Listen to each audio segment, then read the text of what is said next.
आज समझिएगा, मैं स्टार्ट कर रहा हूँ इंडक्शन, ठीक है। हालांकि इंडक्शन मैं आपको बता चुका हूँ, अब इंडिविजुअल इंडक्शन एक्चुअल में होता कैसे है वो बताने की जरूरत है ना। क्या मतलब है, बात समझिए। अपन बता चुके हैं फैराडे ने एक्सपेरिमेंट करा और पता लगाया कि अगर आप किसी भी कॉइल से लिंक्ड फ्लक्स को चेंज करेंगे उसमें ईएमएफ इंड्यूस होगा और इंड्यूस करंट फ्लो होने लग जाएगा, समझ रहे हैं। हमने एक्सपेरिमेंट करा, बहुत सारी कॉइल्स ली, अलग अलग शेप एंड साइज की कॉइल ली और उनसे जो है उनसे लिंक्ड फ्लक्स को चेंज करा। उनसे लिंक्ड फ्लक्स को जब चेंज करा तो उसमें अलग अलग अमाउंट का ईएमएफ इंड्यूस हुआ। बात समझिएगा, अलग अलग शेप साइज अलग अलग मटेरियल वाले हमने जो है कॉइल्स ली और उन कॉइल से लिंक्ड फ्लक्स को चेंज किया और उनमें ईएमएफ इंड्यूस हुआ, इंड्यूस करंट फ्लो हुआ। लेकिन सेम अमाउंट का फ्लक्स होने के बावजूद भी उनमें जो अमाउंट ऑफ करंट इंड्यूस्ड है वो अलग अलग था। मतलब कोई एक ऐसा कैरेक्टर है जिसकी वजह से आप इक्वल अमाउंट का भी फ्लक्स अगर चेंज करते हैं तब भी उसमें amount of current, induced current अलग अलग आ सकता है।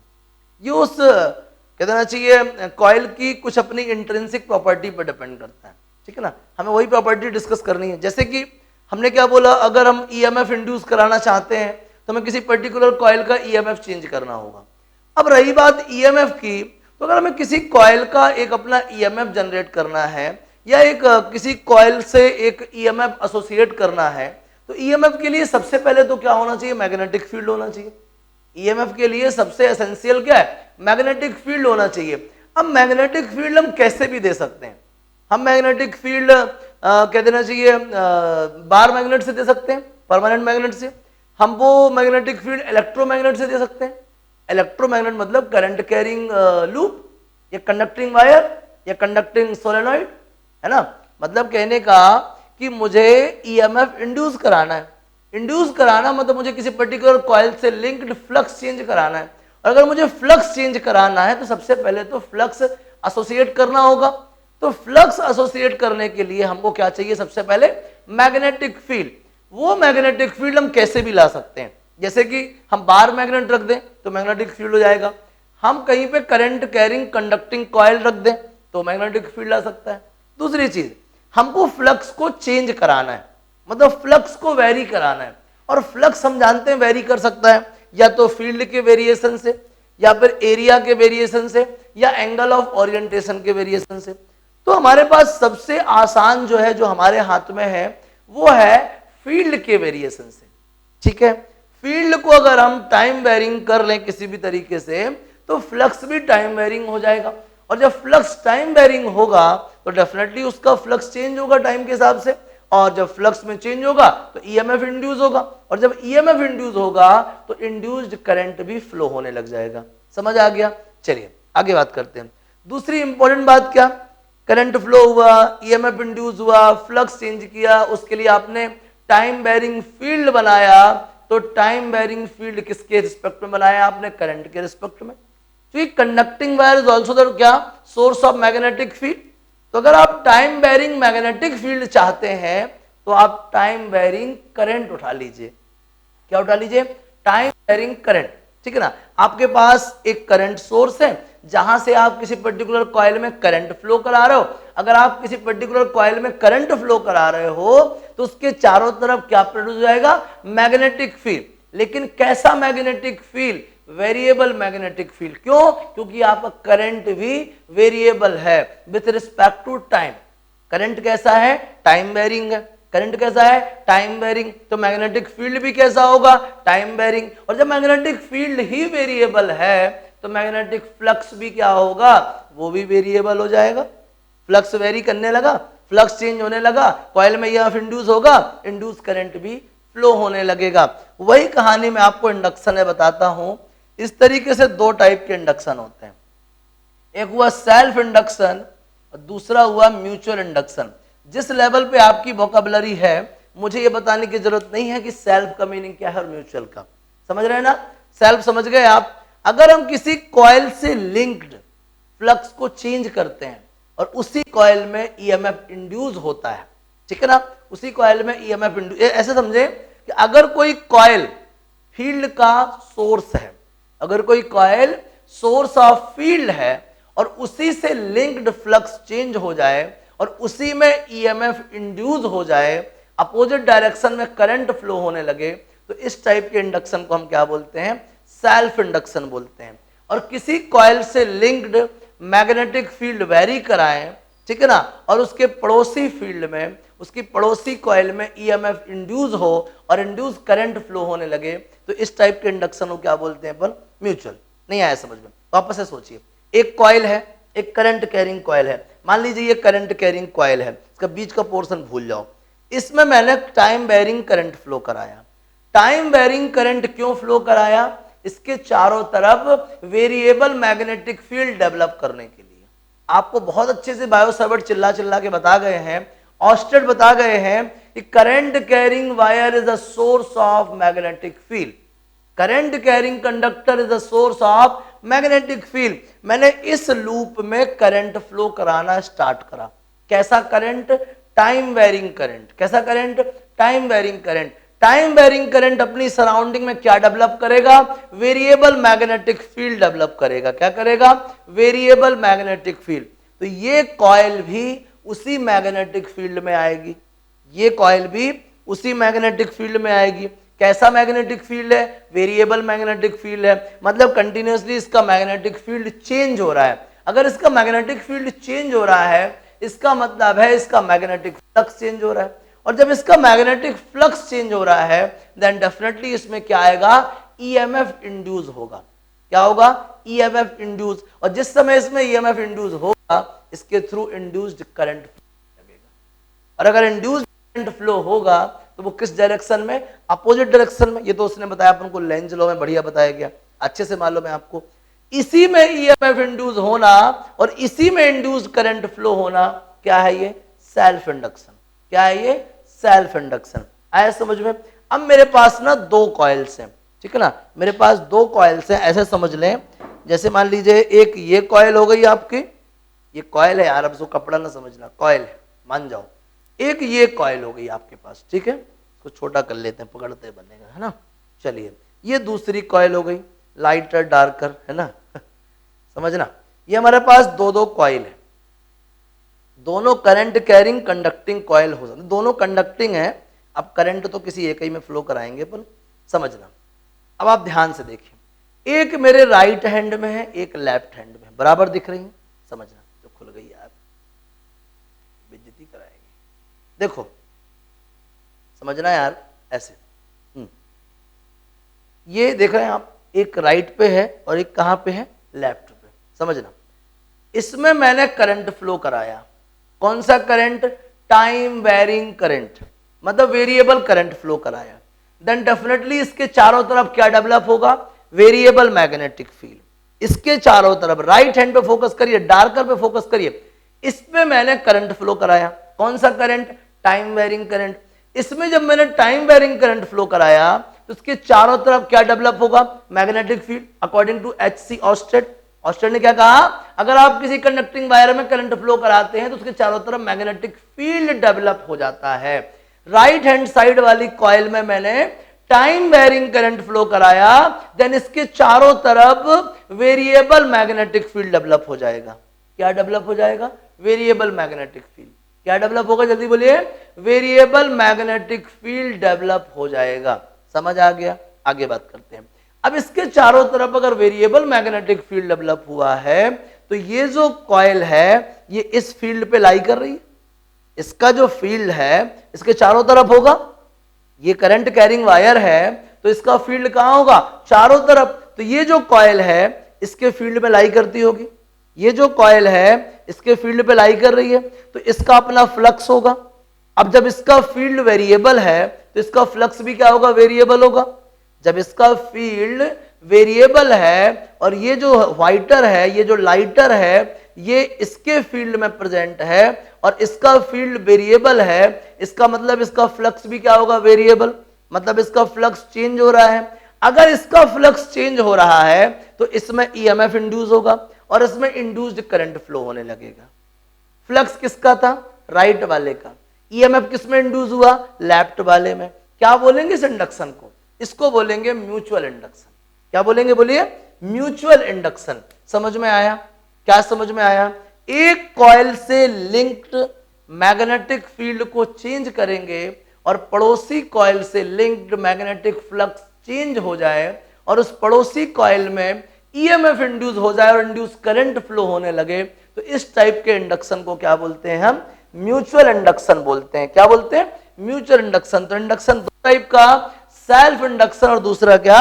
Mutual induction. जब हम किसी पर्टिकुलर कॉइल से लिंक्ड या किसी पर्टिकुलर कॉइल में करंट को वेरी कराते हैं और सेम कॉइल में ईएमएफ इंड्यूस हो जाए और इंड्यूस करंट फ्लो होने लगे, तो उस टाइप के इंडक्शन को सेल्फ इंडक्शन बोलते हैं। और जब हम किसी कॉइल में करंट वेरी कराते हैं और उसकी पड़ोसी कॉइल में ईएमएफ इंड्यूस हो और इंड्यूस करंट फ्लो होने लगे, तो इस टाइप के इंडक्शन को क्या बोलते हैं?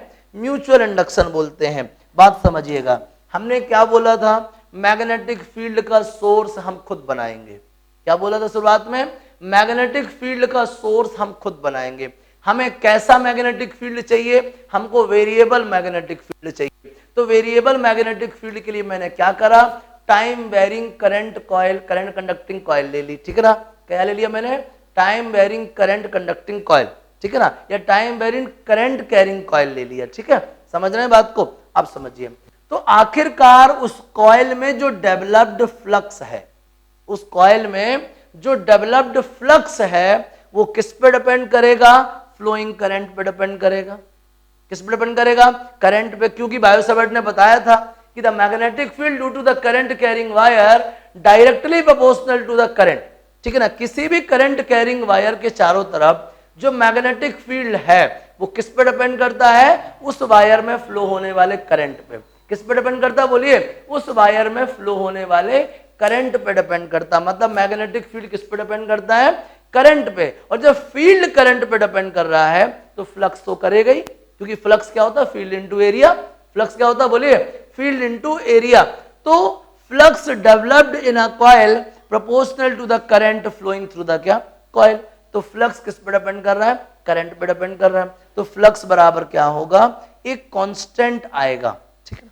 एक constant L is the proportionality constant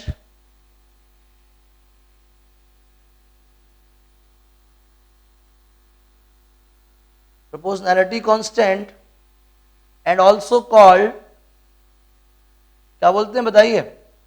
self inductance. Self inductance समझ में आ गया? क्या बोलते हैं? सेल्फ इंडक्टेंस, ठीक है? तो उस कॉइल में जिसमें ये हाई फ्लक्स डेवलप हुआ है उसमें कितना ईएमएफ इंड्यूस होगा? माइनस डी फाई बाई क्या? D T. और फाई की वैल्यू क्या है हमारे पास? एल आई, ठीक है? तो ई इज इक्वल्स टू क्या आएगा? Minus L D I by D T. Source coil में जितना करंट वेरी कराएंगे आप टाइम के रेफरेंस में, उस कॉइल में उतना ज्यादा ईएमएफ इंड्यूस होगा।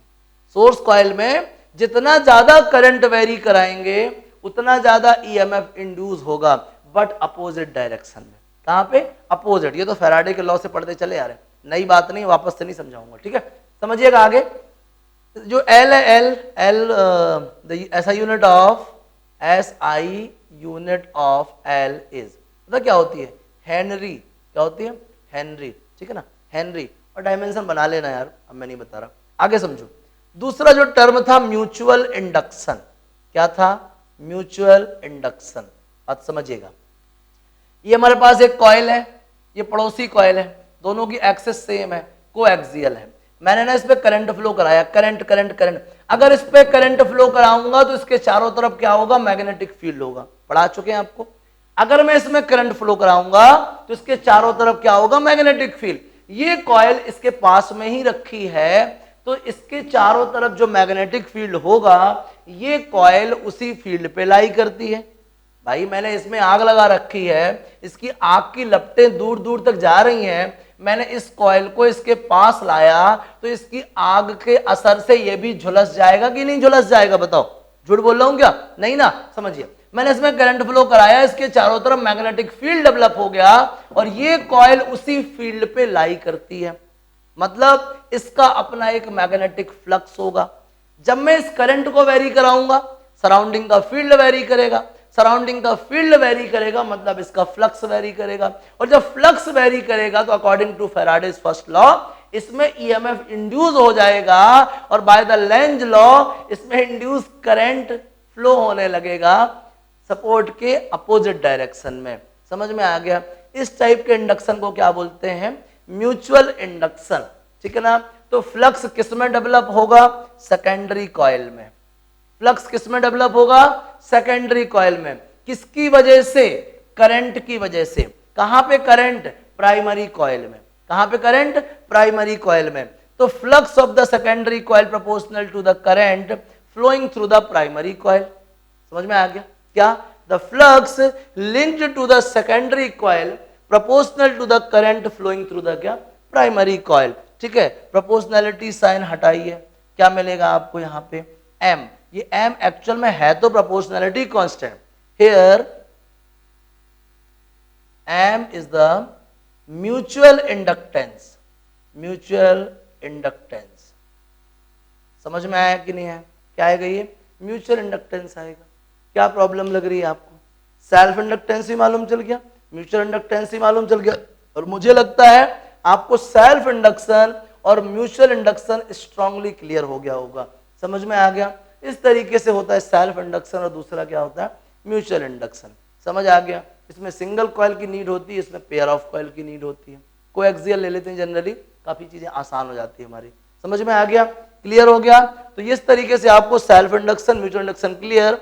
अपन अब आगे बात करते हैं कि किन किन पैरामीटर्स में या किन किन सोर्सेस में क्या क्या होता है। ठीक है ना? जल्दी छापिए इसको, फिर आगे बात करते हैं। नोट करिए प्लीज। अब देखिए अपन जैसे स्टार्ट करते हैं, सबसे पहले मैं आपके सामने दो करंट कैरिंग कॉइल ले लेता हूं। ठीक है ना? समझिएगा, कोएक्सियल करंट कैरिंग कॉइल लेते हैं अपन, समझते हैं क्या कहानी है। ध्यान दीजिएगा। मान लीजिए मैंने सबसे पहले एक सर्कुलर लूप ले लिया। ठीक है? Circular loop. जनरली में सर सोलेनॉइड लेते हैं, सोलेनॉइड का बहुत चलन है, फिर भी कोई बात नहीं, अपन ने करंट कैरिंग लूप ले लिया। ये इसमें करंट वेरिंग मतलब टाइम वेरिंग करंट फ्लो हो रहा है। अगर इसमें आई करंट फ्लो हो रहा है और इस लूप का रेडियस आर है, तो इसके सेंटर पे मैग्नेटिक फील्ड क्या होगा? Mu not I upon 2r। ठीक है? एन टर्न्स होंगे तो म्यू नॉट एन आई ले लो। ठीक है ना? Mu nought N I upon क्या? 2r। इससे लिंक्ड जो मैग्नेटिक फील्ड है वो क्या हो गया? Mu nought N I upon कितना? 2r। इस कॉइल का जो इफेक्टिव एरिया है, इफेक्टिव एरिया वो कितना हो जाएगा भाई? एक टर्न का ए है तो एन टर्न्स का कितना हो जाएगा? एन ए हो जाएगा। और एरिया मतलब पाई आर स्क्वायर, तो एन इंटू कितना? पाई आर स्क्वायर। ठीक है? इस कॉइल से लिंक्ड फ्लक्स कितना हो जाएगा? Flux B into A. तो बी कितना है भाई? Mu nought N I upon 2r, और एरिया कितना है? N pi R square. ठीक है? स्मॉल आर से स्मॉल आर कैंसिल हो जाएगा। क्या बचेगा भाई? Flux is equals to mu nought N square I pi upon कितना? R upon 2। ठीक है? ये आ गया आपका क्या? I is equals to mu nought N square, या आप पाई आर स्क्वायर ना भी लिखेंगे तो भी ठीक है। अगर इसमें अगर आप सिर्फ ए बस भी लिख लो तो N I A upon 2r। ठीक है? Mu nought N square I A upon कितना? 2r। ये हो गया आपका फ्लक्स। इस कॉइल से लिंक्ड फ्लक्स कितना हो गया? Mu nought N square I A upon कितना? 2r। आगे समझो, हमने क्या बोला है? फ्लक्स बराबर एल आई। क्योंकि हमारे पास एक ही कॉइल है, इसी का फ्लक्स, यही सोर्स, और इसी में ईएमएफ इंड्यूस और इसी में इंड्यूस्ड करंट, तो phi is equals to L I. Phi कितना है? आई करंट फ्लो कराया था अपन ने, आई। फाई की वैल्यू कितनी है? Mu nought N square I A upon 2r is equals to कितना? L I. आई से आई कट जाएगा, एल इज इक्वल्स टू क्या आ गया? Mu nought N square A by 2r। क्या देखा आपने? सेल्फ इंडक्टेंस सबसे पहले किस पे डिपेंड करता है? वो है नंबर ऑफ टर्न्स पे, सबसे ज्यादा नंबर ऑफ टर्न्स। दूसरा एरिया ऑफ द लूप। ठीक है ना? या साइज ऑफ द लूप। क्योंकि एरिया की वैल्यू अगर आप पुट कर देंगे तो सीधे निकल के आ जाएगा directly proportional to the size. Size अगर आप बढ़ाते चले जाओगे तो सेल्फ इंडक्टेंस भी बढ़ता चला जाएगा। समझ में आ गया? क्लियर हो गया? ये है सेल्फ इंडक्टेंस। ठीक है ना? क्या था ये? Self inductance of a circular loop, circular loop, समझ गए बात को? सर्कुलर लूप का सेल्फ इंडक्टेंस ही आपके सामने। क्या प्रॉब्लम बताइए जल्दी से, क्या नहीं आया समझ में? कुछ मुश्किल है? बोलिए, नोट करिए। अब देख लीजिए, मैं बताना चाह रहा हूं आपको एक सोलेनॉइड के लिए, वैसे आप कर सकते हो सोलेनॉइड, करके दिखाओ, यही चीज है सीधी सीधी। सोलेनॉइड के लिए सेल्फ इंडक्टेंस जल्दी से फाइंड करो सब लोग, इसको नोट कर लो पहले, फिर सोलेनॉइड के लिए सॉल्व करो जल्दी से। हो गया? चलिए देखिए, कर लिया सबने सोलेनॉइड के लिए? बहुत बढ़िया, वेरी गुड वेरी गुड, बहुत आसान है, घबराना बिल्कुल भी नहीं है, परेशान होने की बिल्कुल जरूरत नहीं है, समझिएगा। जैसे मान लीजिए मेरे पास क्या है, सोलेनॉइड है, ठीक है, ये सोलेनॉइड, इसकी एक्सेस है, इसमें ना हमने आई करंट फ्लो कराया है। क्या करंट फ्लो कराया? आई करंट फ्लो कराया है, समझिएगा बात को, आई करंट फ्लो कराया, ठीक है, आई करंट फ्लो कराया। अगर इसमें आई करंट फ्लो कराया तो इसके सेंटर पे कितना मैग्नेटिक फील्ड डेवलप होगा? Mu nought N I by L, mu nought N I by क्या? एल। आगे समझो, इसका एरिया, एक टर्न का एरिया ए है, तो पूरे सोलेनॉइड का इफेक्टिव एरिया क्या होगा? एन ए, ठीक है। चलिए, तो फ्लक्स क्या होगा? Flux, field into area effective, mu nought N I upon L into N into A. तो फ्लक्स क्या आएगा मालूम आपको? Mu nought N square I A upon क्या? एल। ये हुआ फ्लक्स, आया समझ में? आगे जान दीजिए। फ्लक्स के बाद हम जानते हैं इसमें जो डेवलप्ड फ्लक्स है उसका मेन रीजन क्या है? ये करंट। तो फ्लक्स बराबर क्या है? L I. फ्लक्स बराबर क्या?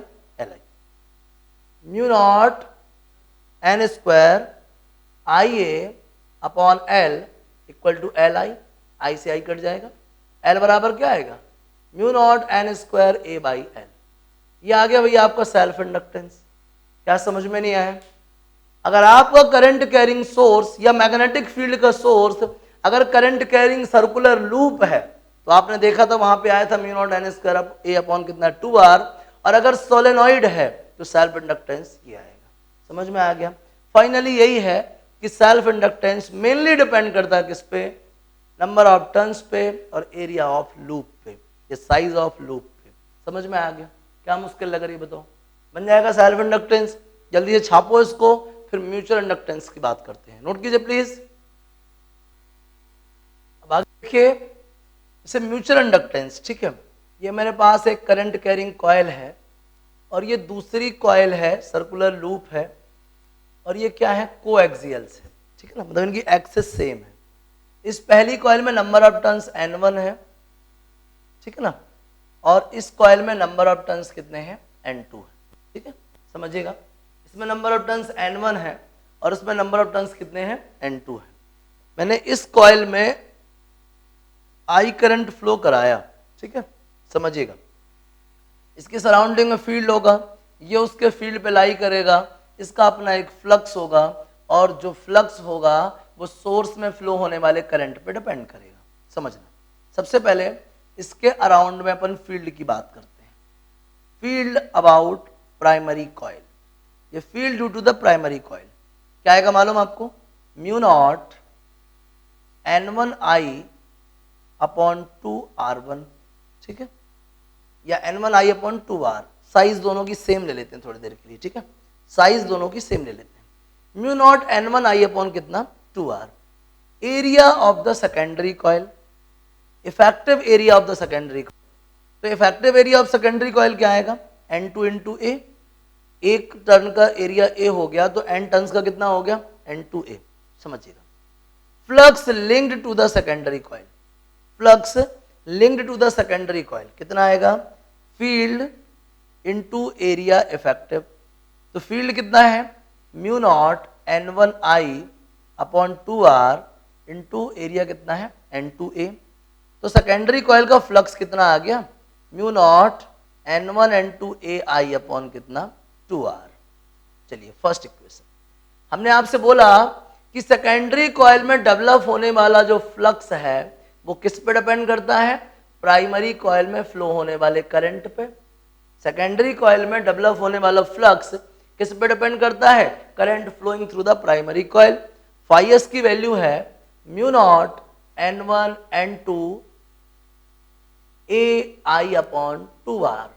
आपको ही मान लो प्राइमरी कॉइल में करंट कितना है, स्मॉल आई से आई कट जाएगा, M कितना आएगा, mu not N1 N2 A upon कितना 2R। सेम साइज की कॉइल ली है अगर तब। क्या समझ में नहीं आया बताइए। आ गया म्यूचुअल इंडक्शन, जल्दी बोलो, बन जाएगा। ये किसकी कहानी थी भाई, करंट कैरिंग सर्कुलर लूप्स की बात थी। क्लियर, इतना म्यूचुअल इंडक्टेंस आएगा, नोट करिए इसको। चलिए आगे देखिए। अब इसके बाद सोलेनॉइड के केस में क्या होगा, ठीक है, समझिएगा। हमारे पास दो कोएक्सियल सोलेनॉइड्स हैं, पहले वाले में N1 टर्न्स हैं और दूसरे वाले में N2 टर्न्स हैं, ठीक है। ये कोएक्सियल, ठीक है, ये एक्सिस, ठीक है। पहले में N1 टर्न्स और दूसरे में कितने, N2। ये मान लीजिए प्राइमरी कॉइल है, इसमें आई करंट फ्लो हो रहा है, प्राइमरी कॉइल में आई करंट फ्लो हो रहा है, ठीक है। अगर आई करंट फ्लो हो रहा है तो उसके सेंटर पे मैग्नेटिक फील्ड क्या होगा, mu naught N1 I upon L1, ठीक है, या L, mu naught N1 I upon कितना L, ठीक है। आगे समझ में, उस सोलेनॉइड के सेंटर पे कितनी फील्ड होगी, mu naught N1 I upon कितना L। आगे समझो, ये तो प्राइमरी कॉइल में का फील्ड हो गया, प्राइमरी कॉइल के अबाउट में फील्ड हो गया। सेकेंडरी कॉइल का इफेक्टिव एरिया कितना होगा, number of turns into area of one turn, ठीक है, N2A, समझना। तो जो फ्लक्स है सेकेंडरी कॉइल का वो कितना होगा, क्योंकि प्राइमरी अपन सोर्स के तौर पे यूज कर रहे हैं और ईएमएफ किस में इंड्यूस हो रहा है, सेकेंडरी में, ठीक है। तो सेकेंडरी का फ्लक्स कितना होगा, field experience by the primary into area effective N2A। चलिए आगे समझिएगा। तो सेकेंडरी कॉइल का फ्लक्स बराबर mu not N1 N2 AI upon कितना L। बात को समझिएगा। दूसरी चीज क्या बोले अपन, flux of the secondary coil बता चुके हैं आपको, depends upon the current through the primary coil, ठीक है। सेकेंडरी कॉइल में डेवलप होने वाला फ्लक्स प्राइमरी कॉइल में फ्लो होने वाले करंट पे डिपेंड करता है। बहुत बार बता चुका हूं, चिल्ला चिल्ला के भी थोड़ी देर पहले, है ना। बार बार ये उम्मीद मत करना कि हर बार पूरी चीज शुरू से बताई जाएगी, लग रहा है तो रिपीट करके देख लो, घबराने की जरूरत नहीं। प्राइमरी में कितना करंट फ्लो हो रहा है भाई, आई से आई कट जाएगा, M की वैल्यू कितनी आ गई, mu naught N1 N2 A by क्या L। तो किसी भी करंट कैरिंग कोएक्सियल सोलेनॉइड्स में इस टाइप का म्यूचुअल इंडक्शन होगा। अभी मैंने इसको प्राइमरी माना है, नेक्स्ट टाइम मैं इसको प्राइमरी मान सकता हूं, कुछ फर्क नहीं पड़ता भाई, पहले को प्राइमरी मान लो या दूसरे को प्राइमरी मान लो। जिसको प्राइमरी मानोगे उसमें करंट फ्लो कराओगे, जिसमें करंट फ्लो कराओगे पड़ोसी कॉइल में ईएमएफ इंड्यूस होगा, ठीक है, तो म्यूचुअल इंडक्शन कहलाएगा। अगर उसी में इंड्यूस होता है तो सेल्फ इंडक्शन कहलाएगा। तो आपको मालूम चल गया कि किसी भी कोएक्सियल करंट कैरिंग लूप का म्यूचुअल इंडक्टेंस क्या होता है और सोलेनॉइड का म्यूचुअल इंडक्टेंस क्या होता है। आ गया समझ में, नोट कर लीजिए जल्दी से इसको। इस तरीके से आपको सेल्फ इंडक्टेंस और म्यूचुअल इंडक्टेंस भली भांति पता चल गए, है ना। समझ में आया कि नहीं आया, घबराने की जरूरत नहीं, ये कंफ्यूजन तो क्रिएट नहीं करता, फाई एस आई पी, है ना, प्राइमरी सेकेंडरी, समझ रहे हो ना। चलिए, और जो कंफ्यूजन क्रिएट करे भी तो कॉल लगाओ भाई, सब चीज बताएंगे आपको, है ना। चलिए समझिएगा। अब अपन ये देखना चाहते हैं कि यार जब हम इंडिविजुअल एक कॉइल लेते हैं तब भी उसमें कुछ होता है, वो क्या होता है, सेल्फ इंडक्टेंस। दो कॉइल लेंगे तो दो सेल्फ इंडक्टेंस हो जाएंगे। बात समझना, हमारे पास ये एक सोलेनॉइड है, इसमें N1 टर्न्स हैं, इसके पास अगर हम इसमें करंट I फ्लो कराते हैं तो इसके पास खुद का क्या है, सेल्फ इंडक्टेंस है। वो सेल्फ इंडक्टेंस कितना होता है, mu not N1 square A upon L होता है कि नहीं होता है। चलिए, हमारे पास एक और कॉइल है, लो भाई ये कॉइल है, अगर हम इसमें I करंट फ्लो कराएं, इसमें N2 टर्न्स हैं, तो इसका भी अपना एक इंडक्टेंस होता है, सेल्फ इंडक्टेंस। क्या होता है बताइए, mu naught N2 A by L. बात समझना, अभी ये कोएक्सियल ओएक्सियल नहीं थी, ये जो पहली कॉइल थी हमारे पास अलग से रखी थी, उसमें हमने आई करंट फ्लो कराया, तो डेफिनेटली उसका अपना एक सेल्फ इंडक्टेंस होगा, और वो कितना था, इतना। ये जो नीचे वाली है ना, ये भी अलग से कहीं रखी थी, उसमें हमने आई करंट फ्लो कराया, तो उसका भी अपना कुछ ना कुछ सेल्फ इंडक्टेंस होगा, और वो कितना है, mu not N2 A upon L. अब हमने दोनों कॉइल्स को कोएक्सियल बना दिया, दोनों कॉइल्स को पास पास लाए और क्या बना दिया, कोएक्सियल बना दिया। तो अभी तक जहां सिर्फ सेल्फ इंडक्टेंसेस तक कहानी सीमित थी, अब उसमें क्या हो जाएगा, म्यूचुअल इंडक्शन के भी चांसेस हैं। क्या हो जाएंगे, म्यूचुअल इंडक्शन के भी चांसेस हैं। whenever the first coil and second coil are coaxial, then they will produce the mutual induction between them। समझ में आया? अगर हम उन्हीं दोनों कॉइल्स को जिनके ये सेल्फ इंडक्टेंसेस थे, अगर कोएक्सियल बना देते हैं और फिक्स कर देते हैं, और दोनों में भी करंट फ्लो कराएं या एक में कराएं, तो पहले की वजह से दूसरे में और दूसरे की वजह से पहले में क्या डेवलप होगा, म्यूचुअल इंडक्शन होगा। पहले की वजह से दूसरे में और दूसरे की वजह से पहले में क्या होगा, म्यूचुअल इंडक्शन होगा। अपन कर चुके हैं तो मालूम है, पहले की वजह से दूसरे में हो या दूसरे की वजह से पहले में हो, अमाउंट ऑफ म्यूचुअल इंडक्शन बराबर ही होता है, ठीक है ना। तो जब हम इन दोनों कॉइल्स को कोएक्सियल बना देंगे, तो इनमें क्या हो सकता है, म्यूचुअल इंडक्शन भी हो सकता है, और वो म्यूचुअल इंडक्शन की वजह से जो म्यूचुअल इंडक्टेंस है वो कितना होगा, वो होगा mu naught N1 N2 A upon L. वो म्यूचुअल इंडक्टेंस कितना होगा, mu naught N1 N2 A upon क्या, एल। ये हो गई थर्ड इक्वेशन। अब महसूस करिए, L1 वाले में सिर्फ N1 है, L2 वाले में सिर्फ N2 है, जबकि M में N1 और N2 दोनों है। कोई बात नहीं, बाई फर्स्ट एंड सेकेंड क्या कर दूंगा मैं, L1 into L2, L1 into L2 करो, कितना आ रहा है, म्यू नॉट का स्क्वायर, N1 का स्क्वायर, N2 का स्क्वायर, A का स्क्वायर, L का स्क्वायर, L1 L2। मैं इसको ऐसा लिख सकता हूं, mu naught N1 N2 A by L का होल स्क्वायर। अरे ये तो M है, देखो ना क्या है ये M, तो L1 L2 बराबर M, बाहर क्या लगा स्क्वायर, तो M बराबर क्या आएगा, square root of L1 L2। ये क्या है, relationship between the mutual inductance and self inductances of the pair of coils, या पेयर ऑफ सर्कुलर लूप्स, या पेयर ऑफ सोलेनॉइड्स, ठीक है ना। दो कोएक्सियल करंट कैरिंग कॉइल्स के सेल्फ इंडक्टेंसेस और म्यूचुअल इंडक्टेंस के बीच का रिलेशन है M is equals to under root of L1 L2। M is equals to under root of क्या, L1 L2। क्या समझ नहीं आया बताइए, बन जाएगा। तो इस तरीके से आपको इंडक्शन क्लियर हो गया, सेल्फ इंडक्शन क्या है, म्यूचुअल इंडक्शन क्या है, उनमें रिलेशन क्या होता है, करंट कैरिंग कॉइल के लिए क्या होता है, सोलेनॉइड के लिए क्या होता है। आया समझ में? जल्दी से इसको नोट करिए। इससे रिलेटेड जो प्रॉब्लम वो सीधे सीधे क्वेश्चन रहते हैं, N1 N2 दे देगा, A दे देगा, L पूछ लेगा, या ये सब कुछ दे देगा, L1 L2 पूछ लेगा। तो सिंपल है, कुछ दिक्कत है क्या, नहीं ना, छापो जल्दी इसको।